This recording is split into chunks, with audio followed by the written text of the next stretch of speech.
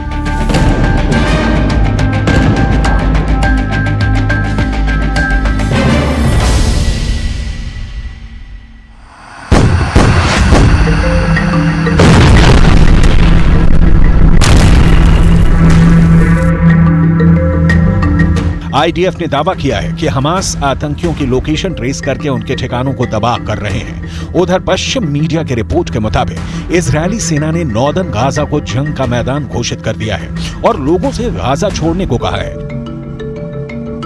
Israeli सेना ने Gaza पट्टी में हवा से पर्चे फेंके हैं। पर्चों में लिखा है कि उत्तरी गाजा से तुरंत निकल जाओ, क्योंकि अब पूरे उत्तरी गाजा में कॉर्पेट बॉम्बिंग शुरू हो चुकी है।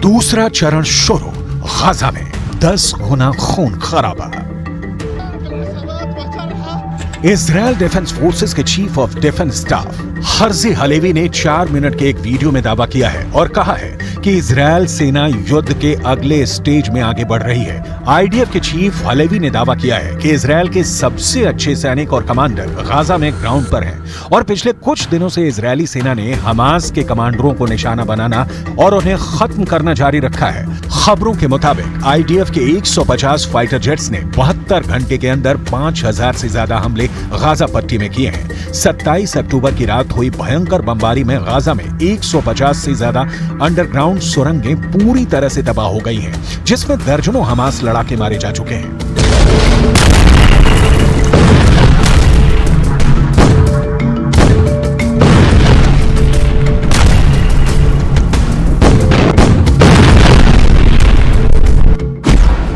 गाजा पट्टी में ऑपरेशन ऑल आउट शुरू।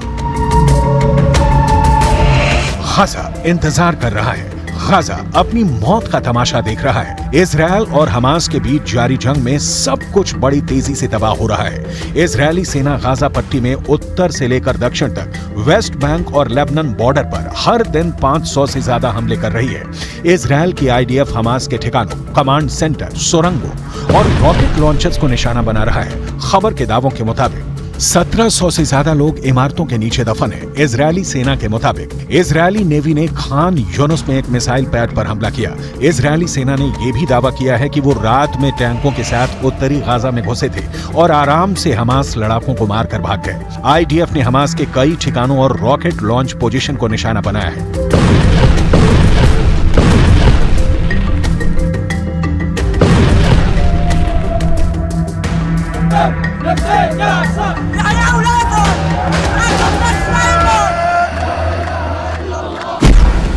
F-16, F-35 ने चीर डाला गाजा। लेकिन वहीं दूसरी तरफ गाजा से दक्षिण इजराइल में फिर से भारी संख्या में रॉकेट हमास ने दागे हैं। स्थानीय मीडिया रिपोर्ट्स के मुताबिक दक्षिणी अश्कलून शहर में कुछ रॉकेट गिरे हैं। इजरायली मीडिया के मुताबिक तेल अवीव में हमास के रॉकेट गिरे हैं, लेकिन किसी की जान नहीं गई है।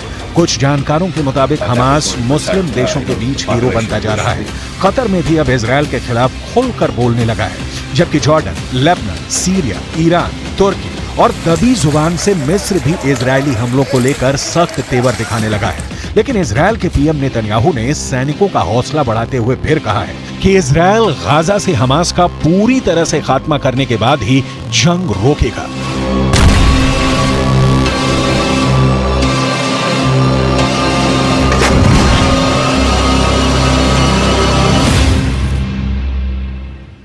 המלחמה בתוככי הרצועה תהיה קשה וארוכה, ואנחנו ערוכים לכך.